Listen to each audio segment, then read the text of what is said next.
మీ ఇంట్లో చిన్నపిల్లలున్నారా? అయితే ఈ ఒక్క నిమిషం మీకోసమే.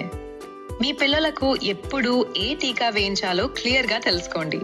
ముందుగా హాస్పిటల్ నుంచి డిశ్చార్జ్ అయ్యే లోపే BCG, oral polio, hepatitis B టీకాలు వేయించేయాలి. ఆ తర్వాత 6, 10 మరియు 14 వారాలకు వరుసగా పెంటావేలెంట్ ఇంకా పోలియో చుక్కలు అస్సలు మిస్ అవ్వద్దు. పిల్లలకు 9 నెలలు నిండగానే ఎంఆర్ టీకా, దాంతోపాటు విటమిన్ ఏ సిరప్ చాలా ముఖ్యం. అలాగే 7.5 వయసు రాగానే డిపిటి బూస్టర్ డోస్ తప్పనిసరి. ఇక్కడితో అయిపోలేదు.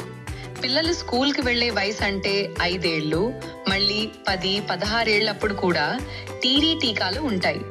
అస్సలు లైట్ తీసుకోవద్దు. ప్రభుత్వ ఆసుపత్రుల్లో ఇవన్నీ ఉచితం. కరెక్ట్ టైంకి టీకాలు వేయించండి. టెన్షన్ లేకుండా ఉండండి. ఈ సమాచారం నచ్చితే వీడియోని లైక్ చేసి నలుగురికి ఉపయోగపడేలా షేర్ చేయండి.